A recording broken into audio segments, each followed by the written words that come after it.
I go to the numbers that you've actually given to us, the $200 million the annual revenue run rate. That's a lot. Who's purchasing?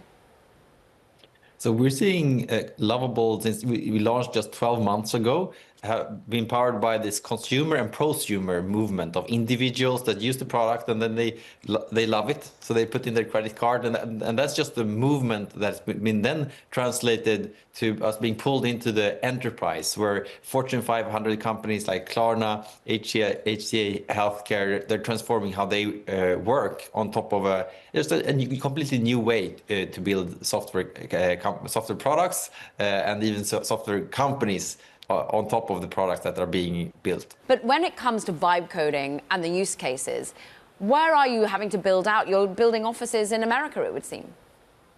Yeah, that's correct. What we're seeing is that Lovable is providing a lot of value in large companies moving faster, and many of those companies are in the US. So we have great leadership that has built companies at the larger stage before.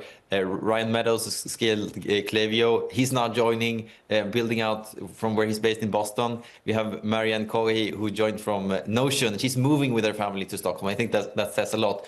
While we keep the core headquarters here in Stockholm as we expand globally on the mission, which is simply to reimagine how software is built and who gets to build it. And we're witnessing a once-in-a-generation democratization of software creation.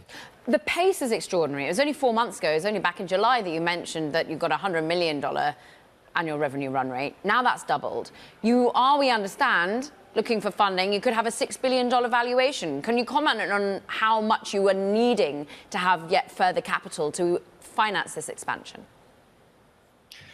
Yeah, Caroline, I'm not here to talk about any fundraising that hasn't happened, but what I can say is that the momentum is absolutely astounding and it's increasing. There are 100,000 new projects built on Lovable every single day, and what's growing even faster is how much traffic the meaningful applications and businesses built on Lovable are gathering. We're seeing 5 million visits to Lovable websites per day, and that doubled in just the last 2 months. And some part of that is us building out and just reimagining how does the entire life cycle of building a software product look like. We launched Lovable's cloud and AI offering 2 months ago, and that has resulted in almost 30% of all the applications built having AI included, even though they're built without a software engineer. They're built by the 99% who don't code, and then starting to collaborate with engineers if they're being built in large companies in the same platform. What are your costs? Where are you having to spend more? Is it talent? Is it compute? What is it that you are having to build within your business model?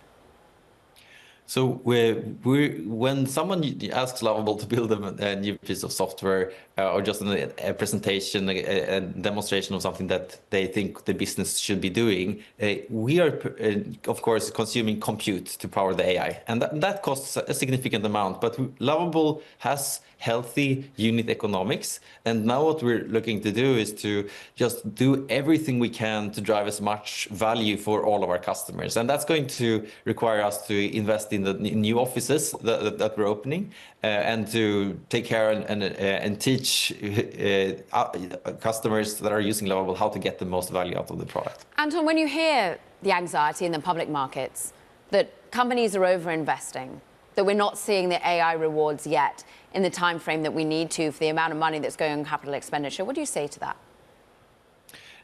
So when AI initiatives are being pushed into a company top down, then I think there's often a risk that the expectation is wrong. Someone hasn't used the tools themselves. What we're seeing with Lovable is that it's all being adopted bottoms up.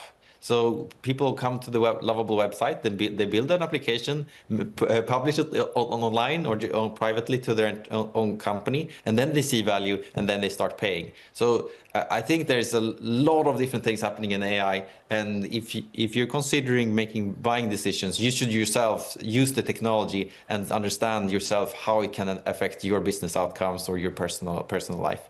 And at Lovable, we're seeing companies like Microsoft, Klarna, a large part of Fortune 100 companies adopting this new demo, don't memo, where anyone in the company builds software to take the company forward.